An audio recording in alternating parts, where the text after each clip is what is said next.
আমি আগৰ পৰাই যিটো কথা কৈ আছিলো সেই কথা আজি প্ৰমাণ হৈছে। মানে সঁচা কথাটো ক'বলৈ গ'লে বিজেপি দলটো হৈছে চোৰৰ দল। তেওঁলোকে চুৰ নকৰাকে আচলতে ২৬ৰ নিৰ্বাচনত জয়ী হ'ব নোৱাৰে।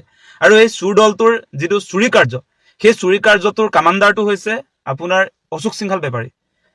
এই হাৰিয়ানাৰ পৰা যে মানুহজন আহি অসমত যে আপোনাৰ বৰ্তমান সময়ত মেইন মন্ত্ৰী যে হৈ গ'ল, এই মন্ত্ৰীজনে এতিয়া কি কৰিছে যে হাৰিয়ানা, উত্তৰ প্ৰদেশ, বিহাৰ সেই ৰাজ্যসমূহৰ পৰা অহা এই ভ্ৰাম্যমান ভোটাৰবিলাকৰ নাম অসমৰ সমষ্টিয়ে সমষ্টিয়ে তেওঁ সোমোৱাই দিবৰ কাৰণে এতিয়া এই এছআৰ নামত ভোট কাৰ্যটোৰ গোটেই মনিটৰিংটো তেওঁ কৰি আছে। চুৰৰ চৰ্দাৰটো মানে অশোক সিংঘাল।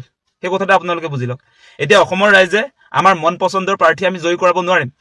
এই উত্তৰ প্ৰদেশ, বিহাৰ, আজি আপোনাৰ হাৰিয়ানাৰ পৰা অহা যিবিলাক ভ্ৰাম্যমান ভোটাৰ, যিবিলাক আচলতে বিহাৰী, যিবিলাক মাৰোৱাৰী, যিবিলাক অচিনাকি মানুহ, তেওঁলোকে এতিয়া সমষ্টিয়ে সমষ্টিয়ে তেওঁলোকৰ নাম ভৰাব আৰু তাৰপাছত তেওঁলোকে আমি যিগৰাকী প্ৰাৰ্থীক ভোট দি জিকাম সেইগৰাকীক আমি জিকাব নোৱাৰোঁ, তেওঁলোকেহে জিকাব তেওঁলোকৰ প্ৰয়োজনৰ মানে কি ভালপোৱা প্ৰাৰ্থীজনক। গতিকে এইটো কেনেকুৱা ধৰণৰ ভয়ংকৰ দিন আহিছে অসমত আপোনালোকে বিবেচনা কৰক। এতিয়া অসমৰ ৰাইজক আচলতে বিজেপি চৰকাৰে, বিজেপি দলটোৱে বৰ্তমান সময়ত আচলতে বিশ্বাস ল'ব পৰা নাই আৰু তেওঁলোক কনফাৰ্ম হৈছে আৰু কনফিউজ হৈ আছে। বিজেপি দলটো বৰ্তমান সময়ত কনফিউজ হৈ আছে। তেওঁলোকে ২৬ৰ নিৰ্বাচনত যে নিজিকে সেই কথাটো তেওঁলোকে আচলতে গমেই পাইছে। সেইকাৰণে তেওঁলোকৰ উদ্দেশ্যটো এতিয়া হৈছে চুৰি কৰা। চুৰি কৰি তেওঁলোকে ইলেকশ্যনত জিকিব লাগিব। সেইকাৰণে এতিয়া আপোনালোকে দেখিলে নহয়, কালি বকু ছয়গাঁৱৰ ঘটনাটো পোহৰলৈ আহিছে।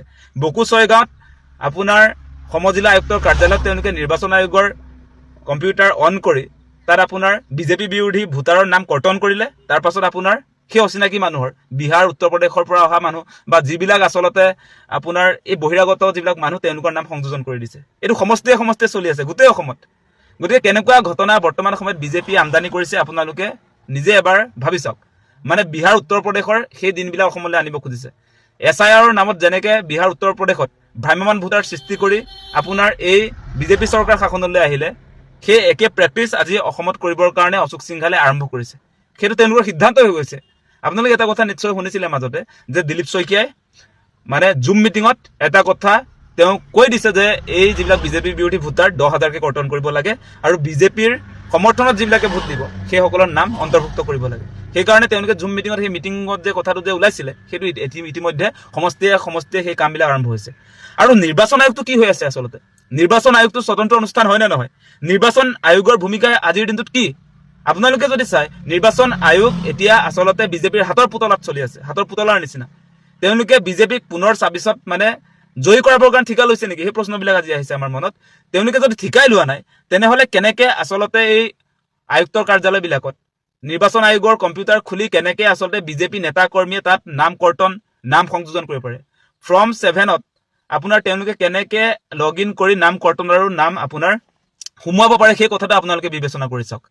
মানে নিৰ্বাচন আয়োগ স্বতন্ত্ৰ হৈ থকা দৰকাৰ। যদি স্বতন্ত্ৰ নহয় তাৰ বিৰুদ্ধে প্ৰতিবাদটো হ'ব। আজিৰ দিনটোৰ পৰা আমাৰ প্ৰতিবাদী কাৰ্যসূচী ৰূপায়ণ হৈছে।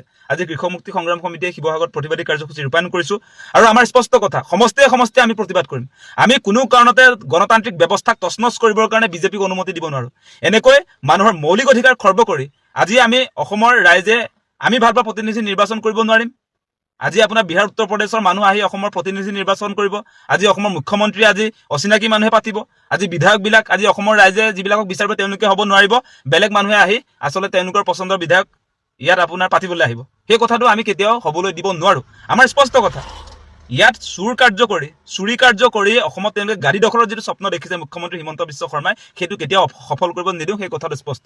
কোনো কাৰণতে এনেকৈ আচলতে বিজেপি বিৰোধী ভোট কৰ্তন আৰু আপোনাৰ বিজেপিৰ সমৰ্থনত যিবিলাক মানুহৰ নাম সংযোজন কৰিব বিচৰা হৈছে, যিবিলাক অস্থায়ী মানুহ, যিবিলাক মোবাইল ভোটাৰ, যিবিলাক বিহাৰী, মাৰোৱাৰী, যিবিলাক বাহিৰৰ পৰা আহি সেই আপোনাৰ নিজৰ নিজৰ ৰাজ্যতো তেওঁলোকে ভোটাধিকাৰ প্ৰদান কৰিব, অসমতো ভোটাধিকাৰ প্ৰদান কৰিব, সেই ঘটনা আমি অসমত হ'বলৈ নিদিওঁ। বিহাৰ যি হৈ গ'ল, অসমত সেইবিলাক প্ৰেক্টিচ কেতিয়াও নকৰিব।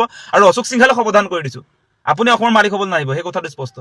অসমৰ ভৱিষ্যত নিয়ন্ত্ৰণ কৰিবৰ কাৰণে অসমৰ ৰাইজে আপোনাক অনুমতি দিয়া নাই।